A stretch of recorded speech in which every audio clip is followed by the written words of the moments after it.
महाराज जी जैसे कहते हैं कि जो भी आपकी कमाई है अगर 10% धार्मिक काम में जा रहा है। हाँ, तो जो 10% जिसको दोगे वो भी नरक जाएगा, तुम भी नरक जाओगे। अधर्म के पैसे से कभी भी धर्म नहीं हो सकता। ये 10% देने की बात आई धर्म से कमाने में, कि आपने धर्म से 4 रोटी कमाई, भैया 3 में तुम गुजारा कर लो, एक किसी को पवा दो। धर्म से, अधर्म से नहीं, अधर्म से नहीं। ऐसा तो नहीं हमने आज तक शास्त्र में पढ़ा है, और कहीं किसी को लिखा मिले तो हमें दिखाई देना।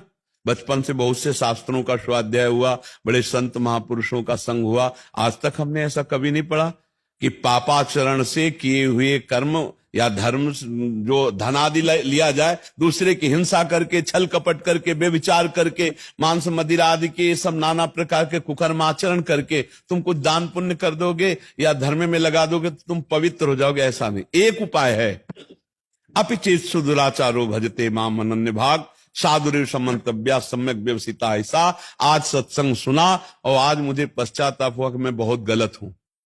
अब मेरा उपाय क्या हो सकता है मंगल होने का? तो आया भगवान की शरण। तो हे प्रभु अब लो नसानी अब ना नसे हो, आज तक गलत किया अब नहीं करूंगा, राधा राधा राधा, पक्का मंगल हो जाएगा।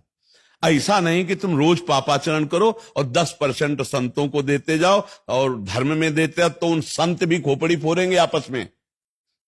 पक्का पक्का संत भी खोपड़ी फोड़ेंगे आपस में, संत भी कलह शांति में फंस जाएंगे और वो तो नरक जाएगा ही और नरकगामी बना देगा दूसरे को भी। जैसा धन होता है वैसे ही मन बनता है। ये क्या हुआ?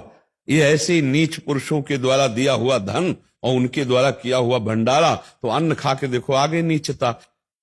अधर्म के द्वारा कमाया हुआ धन कभी भी धर्म नहीं हो सकता। धर्म से कमाए हुए धन का 10% दान करे, वो बात हम मानते हैं कि गौशाला में दे दिया, संतों को पवा दिया, अपनी मेहनत की कमाई से। हराम की कमाई, बेईमानी की कमाई जहां दोगे वहां बुद्धि भ्रष्ट कर देगा, वहां बुद्धि भ्रष्ट कर देगा। पक्की बात समझ लेना।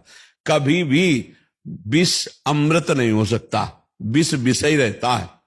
तो ये जो विषवत आचरण करके कमाया गया धन है, ये विष के समान है। हमारे पास जब